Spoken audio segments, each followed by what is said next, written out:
Mateo capítulo 11.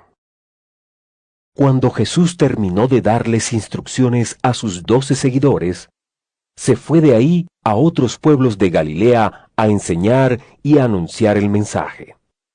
Cuando Juan el Bautista estaba en la cárcel y escuchó lo que hacía el Mesías, le envió un mensaje con sus seguidores. Ellos le preguntaron a Jesús: ¿Eres el que iba a venir, o debemos esperar a alguien más? Jesús les contestó: Vayan y cuéntele a Juan lo que están viendo y oyendo. Los ciegos ven, los cojos caminan, los leprosos son sanados, los sordos oyen, los muertos resucitan, y a los pobres se les anuncia la buena noticia. Afortunado el que no dude de mí. Mientras se iban los seguidores de Juan, Jesús comenzó a hablar acerca de Juan a la multitud. ¿Qué salieron a ver al desierto? ¿Hierba azotada por el viento? Sino, ¿qué salieron a ver? ¿A un hombre vestido con ropa fina? Escuchen, los que se visten con ropa fina viven en palacios. Entonces, ¿qué es lo que salieron a ver? ¿A un profeta? Sí, les digo que Juan es más que un profeta. Las Escrituras dicen de él: Oye, te envío mi mensajero delante de ti, quien preparará el camino para tu venida. Les digo la verdad, de todos los hombres que han vivido, ninguno ha sido más importante que Juan el Bautista. Sin embargo, el menos importante en el reino de Dios es mejor que Juan. Desde el tiempo de Juan el Bautista hasta ahora, el reino de Dios avanza con poder, y han intentado apoderarse de él por la fuerza. Antes de que viniera Juan, todos los profetas y la ley hablaron de lo que iba a suceder. Y si tú crees en lo que dicen la ley y los profetas, entonces creerás que Juan el Bautista es Elías, el profeta que iba a venir. Oigan bien lo que les digo. ¿Con quién puedo comparar a la gente de esta generación? Son como los muchachos que se sientan en las plazas y un grupo le grita al otro: Nosotros tocamos la flauta, pero ustedes no bailaron. Cantamos una canción triste, pero ustedes no lloraron. Porque vino Juan sin comer ni beber vino como los demás, y la gente dice que tiene un demonio. Vino el Hijo del Hombre que come y bebe y dicen: Miren, es comilón, borracho y amigo de los cobradores de impuestos y de los pecadores. Pero la sabiduría divina se comprueba por la vida de los que la siguen. Luego, Jesús comenzó a reprender a los pueblos donde había hecho la mayoría de sus milagros, porque no cambiaban su vida ni se apartaban del pecado. Decía: Pobre de ti, Corazín. Pobre de ti, Bethsaida. Porque si los milagros que se hicieron en ustedes se hubieran hecho en Tiro y en Sidón, ellos habrían cambiado su vida hace mucho tiempo. Se habrían puesto ropa áspera y echado ceniza en la cabeza para mostrar dolor por sus pecados. Pero les digo que en el día del juicio les irá mejor a Tiro y a Sidón que a ustedes. Y tú, Capernaum, ¿de verdad piensas que subirás al cielo? Pues no, bajarás hasta el infierno. Si los milagros que hice en ti se hubieran hecho en Sodoma, esa ciudad todavía existiría. Pero les digo que en el día del juicio, Dios mostrará más paciencia con Sodoma que con ustedes. En esa ocasión, Jesús dijo: Te alabo, Padre, Señor del cielo y de la tierra, porque has escondido estas cosas de los sabios y entendidos, y se las has revelado a estos que son como niños. Sí, Padre, porque así te agradó. Mi Padre me ha dado todo. Nadie conoce al Hijo sino el Padre, y nadie conoce al Padre sino el Hijo, y aquellos a quienes el Hijo quiera mostrárselo. Vengan a mí los que estén cansados y agobiados, que yo los haré descansar. Acepten mi enseñanza, y aprendan de mí que soy paciente y humilde. Conmigo encontrarán descanso. Mi enseñanza es agradable, y mi carga es fácil de llevar. Mateo capítulo 12. Por aquel tiempo, en un día de descanso, Jesús iba con sus seguidores por unos sembrados. Ellos sintieron hambre y empezaron a arrancar espigas y a comérselas. Pero cuando los fariseos vieron lo que hacían los seguidores, le dijeron a Jesús: Mira, tus seguidores están haciendo algo que está prohibido hacer en el día de descanso. Entonces Jesús les dijo: ¿No han leído ustedes lo que hizo David cuando él y sus compañeros tuvieron hambre? Él entró a la casa de Dios, y él y sus compañeros se comieron los panes que se consagran a Dios.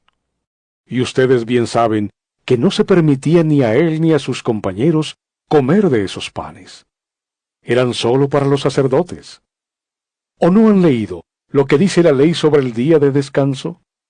Ese día no se debe trabajar. Sin embargo, los sacerdotes del templo violan esa ley y no son culpables. Pero les digo que aquí hay algo más grande que el templo. Ustedes no habrían condenado a gente inocente si supieran el significado de lo que dicen las Escrituras. Yo no quiero sacrificios, sino que ustedes tengan compasión.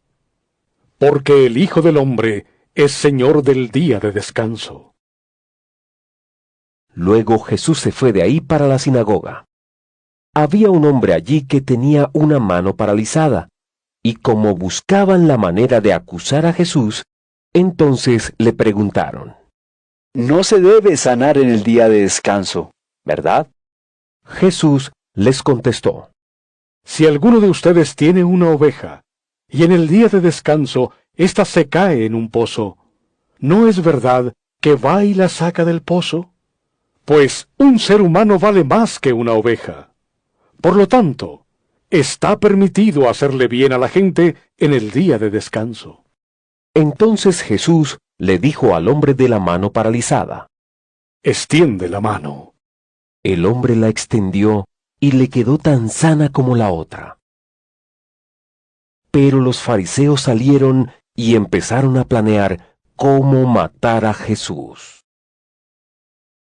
Cuando Jesús lo supo, se fue de allí. Mucha gente lo seguía, y él sanaba a todos los enfermos, pero les advertía terminantemente que no le dijeran a nadie quién era él. Esto sucedió para que se cumpliera lo que Dios dijo por medio del profeta Isaías: Aquí está el que me sirve, a quien yo he elegido. Yo lo amo y estoy contento con él. Pondré mi espíritu en él y anunciará justicia para las naciones. No discutirá ni gritará. La gente no escuchará su voz en las calles. No romperá la caña que ya está doblada, ni va a apagar la mecha de la que apenas sale humo. Seguirá hasta que haga triunfar la justicia. Entonces todas las naciones pondrán su esperanza en él. Después le trajeron a Jesús un hombre ciego y mudo, porque estaba atormentado por un demonio. Jesús lo sanó, y por fin el hombre pudo ver y hablar. Toda la multitud quedó impresionada, y comenzaron a decir de Jesús: A lo mejor este hombre es el hijo de David. Cuando los fariseos escucharon esto, dijeron: Este expulsa a los demonios solo por el poder de Belcebú, el jefe de los demonios. Jesús sabía lo que ellos estaban pensando, y les dijo: Todo reino dividido contra sí mismo será destruido. Ninguna ciudad o familia dividida contra sí misma sobrevivirá.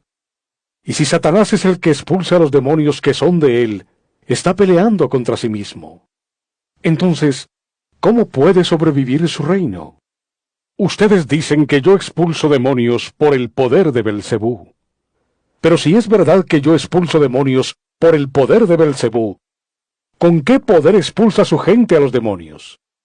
Por eso, ellos mismos demostrarán que ustedes están equivocados. Pero si yo expulso los demonios por el poder del Espíritu de Dios, entonces está claro que el reino de Dios ya ha llegado a ustedes. ¿Cómo puede entrar alguien a la casa de un hombre fuerte y robar sus pertenencias? Primero tiene que atar al hombre fuerte y luego sí robar su casa. El que no está conmigo está en mi contra. Y el que no me ayuda a recoger la cosecha, la desparrama. Por eso les digo, que Dios perdonará todos los pecados de la gente y todo lo que reniegan contra Él. Pero si alguien reniega del Espíritu, no lo perdonará. Él perdonará incluso a quien reniegue del Hijo del Hombre, pero no perdonará a quien reniegue del Espíritu Santo. No lo perdonará ni en este mundo ni en el que viene. Decidan si el árbol es bueno y el fruto es bueno, o si el árbol es malo y el fruto es malo. El árbol se conoce por sus frutos. Partida de víboras. ¿Cómo pueden ustedes hablar lo bueno siendo tan malos? Lo que uno dice muestra lo que uno es en su corazón. El que es bueno, lo es en su corazón y habla de lo que tiene allí. De igual manera, el malo lo es en su corazón y habla de lo que tiene allí. Pero yo les digo que en el día del juicio, la gente tendrá que dar explicación por cada una de las palabras inútiles que dijo. Las palabras que dijiste servirán para juzgarte. Ellas te aprobarán o te condenarán. Entonces algunos maestros de la ley y fariseos le pidieron. Maestro, haznos un milagro como prueba. Pero él les dijo. Esta generación mala e infiel pide una señal milagrosa. Pero no se le va a dar ninguna señal, solamente la señal de Jonás. Porque así como Jonás estuvo en el estómago de un pez gigante durante 3 días y 3 noches, también el Hijo del Hombre estará en la tierra por 3 días y 3 noches. En el día del juicio, los de Nínive se levantarán contra esta generación y la condenarán, porque ellos cambiaron su manera de pensar y de vivir cuando Jonás les anunció el mensaje. Y yo les digo que aquí hay alguien más grande que Jonás. En el día del juicio, la reina del sur se levantará y condenará a esta generación, porque ella vino desde muy lejos para aprender de la sabiduría de Salomón. Y yo les digo que aquí hay alguien más grande que Salomón. Cuando un espíritu maligno sale de una persona, pasa por lugares secos, busca dónde quedarse a descansar, pero no encuentra nada. Entonces el espíritu dice, voy a volver a la casa de donde salí. Al llegar se da cuenta de que está desocupada, limpia y ordenada. Entonces va y trae a otros 7 espíritus peores que él, y se van a vivir allí. Al final, esa persona queda peor de lo que estaba antes. Lo mismo le pasará a esta perversa generación. Mientras Jesús continuaba hablando a la multitud, su mamá y sus hermanos estaban afuera esperando para hablar con él. Alguien le dijo a Jesús. Oye, tu mamá y tus hermanos están afuera esperando y quieren hablar contigo. Jesús le respondió. ¿Quién es mi mamá? ¿Y quiénes son mis hermanos? Entonces él señaló a sus seguidores y dijo. Aquí están mi mamá y mis hermanos. Pues el que haga lo que mi Padre Celestial quiere, es mi hermano, mi hermana y mi mamá. Mateo capítulo 13. Ese mismo día Jesús salió de la casa y se sentó junto al lago. Había tanta gente a su alrededor que tuvo que subir a un bote y se sentó para enseñarles, mientras la gente se quedaba en la orilla. Les dio muchas enseñanzas por medio de historias. Les dijo, Escuchen. El sembrador salió a sembrar. Al esparcir las semillas, algunas cayeron en el camino. Vinieron las aves y se las comieron. Otras semillas cayeron en terreno pedregoso, donde no había mucha tierra. Esas semillas brotaron rápido porque la tierra no era profunda. Pero cuando salió el sol, las plantas se quemaron y como no tenían raíces, se secaron. Otras cayeron entre espinos, crecieron con las plantas y las ahogaron. Otras semillas cayeron en tierra buena y empezaron a dar fruto. Algunas plantas produjeron 100 granos más por semilla, otras 60, y otras 30. Oigan bien lo que les digo. Sus seguidores se acercaron y le preguntaron a Jesús. ¿Por qué enseñas a la gente por medio de historias? Él les respondió. Ustedes tienen el privilegio de entender la verdad que no se ha dado a conocer sobre el reino de Dios, pero ellos no. Porque al que entienda algo, se le dará más a entender y tendrá más que suficiente. Pero al que no entienda, hasta lo que entienda se le quitará. Por eso yo les hablo por medio de historias, porque aunque ellos miran, no ven nada. Oyen, pero no escuchan ni entienden nada. De esta manera ellos muestran que era cierto lo que dijo Isaías sobre ellos. Por más que oigan, no entenderán.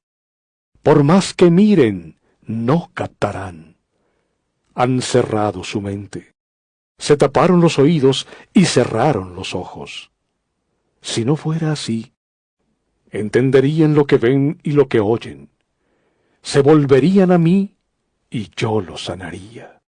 Pero ustedes son afortunados, porque pueden ver y entender. Les digo la verdad.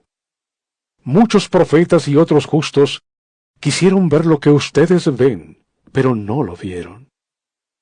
También quisieron oír lo que ustedes oyen, pero no lo oyeron. Ahora escuchen lo que significa la historia del sembrador. ¿Qué significa la semilla que cae en el camino? Esa semilla es como algunos que oyen el mensaje del reino y no lo entienden. Viene el maligno y quita lo sembrado en ellos. ¿Qué significa la semilla que cae en el terreno pedregoso? Esa semilla es como aquellos que oyen el mensaje y lo aceptan rápidamente con alegría, pero no tienen raíz en sí y duran poco tiempo. Cuando surgen los problemas o la persecución por causa del mensaje, inmediatamente se dan por vencidos. ¿Qué significa la semilla que cae entre los espinos? Es como aquellos que oyen el mensaje, pero dejan que las preocupaciones de esta vida y el engaño de las riquezas ahoguen el mensaje y se vuelven estériles. ¿Y qué significa la semilla que cae en tierra buena? Esa semilla son los que aceptan el mensaje, lo entienden y producen una buena cosecha. Darán mucho más de lo sembrado, hasta 100, 60 y 30 veces más. Entonces Jesús les contó otra historia. El reino de Dios es como un hombre que un día sembró buena semilla en su campo. Pero por la noche, cuando todos estaban durmiendo, vino su enemigo y sembró mala hierba entre el trigo, y luego se fue. Cuando el trigo creció y dio sus granos, también creció la mala hierba. Entonces los siervos del dueño de la cosecha se acercaron a él y le dijeron: Señor, usted plantó semillas buenas, ¿no es cierto? Entonces, ¿por qué hay hierbas malas? Él les dijo: eso lo hizo un enemigo mío. Los siervos preguntaron: ¿quiere que salgamos y quitemos la mala hierba? El dueño dijo: no, porque cuando estén arrancando la mala hierba, también pueden arrancar el trigo. Dejen que ambos crezcan juntos hasta el día de la cosecha. Cuando llegue ese día, les ordenaré a los que recogen la cosecha que primero recojan la mala hierba y hagan un bulto para quemarlo, y que después pongan el trigo en mi granero. Después Jesús les contó otra historia. El reino de Dios es como una semilla de mostaza que un hombre sembró en su campo. Esta semilla es la más pequeña de todas, pero cuando crece, se vuelve la planta más grande del campo. Se hace árbol a tal punto que vienen las aves y hacen nidos en sus ramas. Les dijo otra historia. El reino de Dios es como la levadura que una mujer mezcla con mucha harina. Al final, toda la masa queda fermentada. Jesús le dijo todo esto a la gente por medio de historias, y si no era por medio de historias, no les hablaba. Esto es lo mismo que dijo el profeta. Yo hablaré por medio de historias. Contaré cosas que han estado en secreto desde la creación del mundo. Luego Jesús despidió a la gente y entró a la casa. Sus seguidores se acercaron y le pidieron. Explícanos la historia de la mala hierba del campo. Jesús les respondió. El que planta la semilla buena en el campo es el Hijo del Hombre. El campo es el mundo y la semilla buena son todos los hijos del reino de Dios. La mala hierba es la gente que está con el maligno.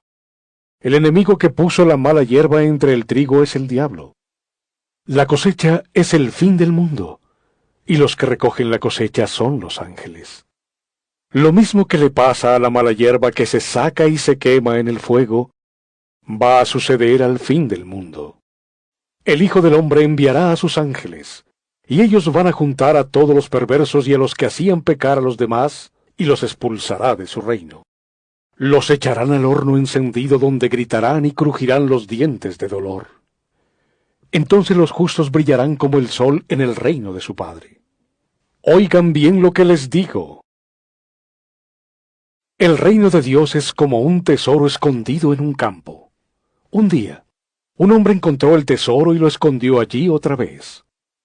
Estaba tan feliz que fue y vendió todo lo que tenía y compró ese terreno. El reino de Dios también es como un vendedor que buscaba perlas finas. Cuando el vendedor encontró una perla muy costosa, fue y vendió todo lo que tenía y la compró.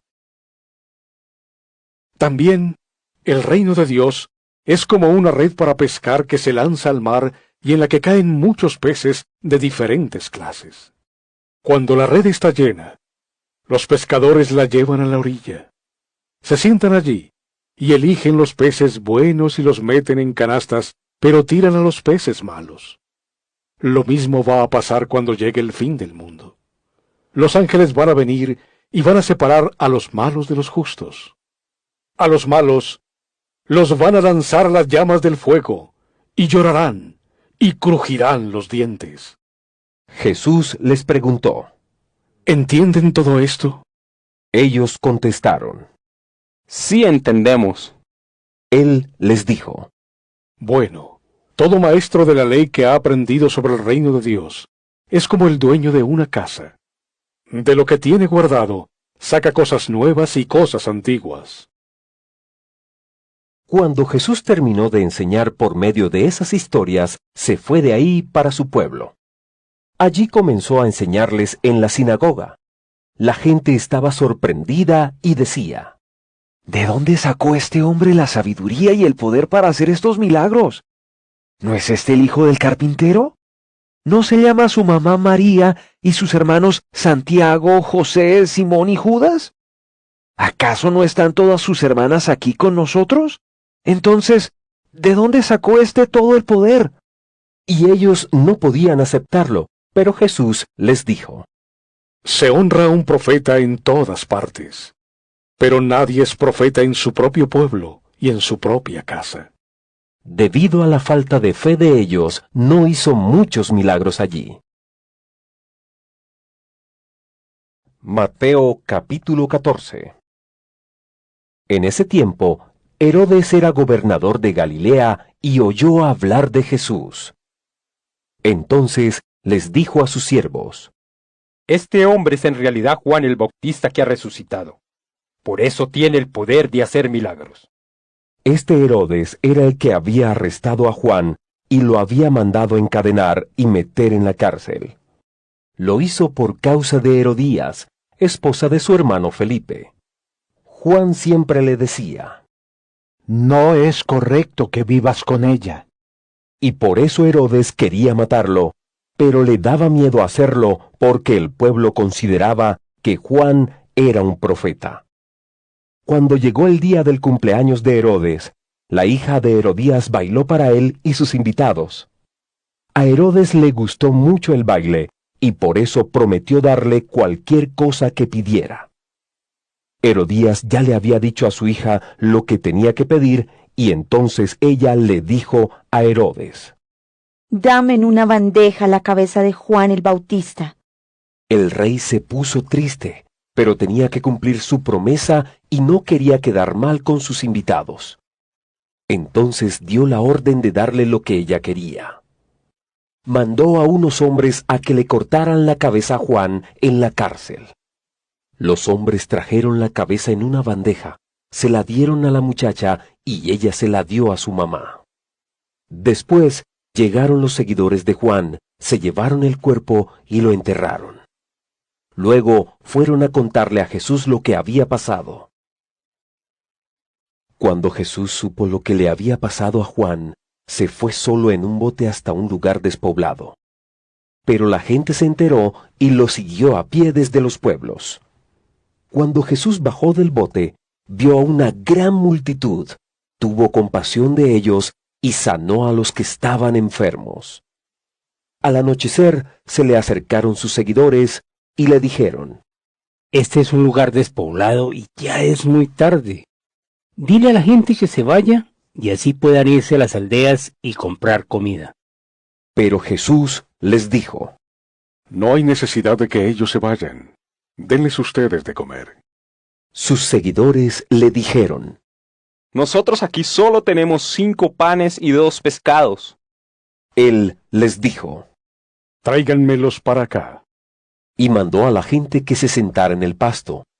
Tomó los 5 panes y los 2 pescados, miró al cielo y dio gracias a Dios. Después partió el pan y les dio los pedazos de pan a sus seguidores, y ellos se los repartieron a toda la gente. Todos comieron y quedaron satisfechos. Después de esto, los seguidores llenaron 12 canastas con lo que sobró. Más o menos 5,000 hombres comieron, sin contar a las mujeres ni a los niños. Enseguida, Jesús ordenó a sus seguidores que subieran al bote y se fueran primero que él al otro lado del lago. Él se quedó hasta despedirse de la gente. Cuando terminó de despedirse, Jesús subió a un monte a orar. Se hizo de noche y estaba allí solo. El bote ya estaba bien lejos de la orilla, y las olas lo golpeaban con dureza porque soplaba un viento muy fuerte en su contra. A la madrugada, Jesús llegó caminando sobre el agua. Cuando sus seguidores lo vieron caminando sobre el agua, se asustaron mucho y gritaban de miedo. ¡Es un fantasma! Pero Jesús inmediatamente les dijo: Tranquilos, soy yo. No tengan miedo. Pedro le contestó: Señor, si eres tú, haz que yo vaya hacia ti caminando sobre el agua. Jesús le dijo: Ven. Pedro salió del bote, caminó sobre el agua y fue hacia donde estaba Jesús. Pero vio que el viento era fuerte, tuvo miedo, se empezó a hundir y gritó: Señor, sálvame. Jesús de inmediato lo tomó de la mano y le dijo: Hombre de poca fe, ¿por qué dudaste? Y cuando ellos subieron al bote, el viento se calmó. Los que estaban en el bote empezaron a adorarlo, y le dijeron: Tú sí eres verdaderamente el Hijo de Dios. Cruzaron el lago y finalmente llegaron hasta Genezaret. Cuando la gente de allí reconoció a Jesús, mandaron a decir a toda la región que Jesús había venido. Empezaron a traerle todos los enfermos. Le rogaban que los dejara tocar, aunque fuera el borde de su manto. Los que tocaban su manto quedaban sanos.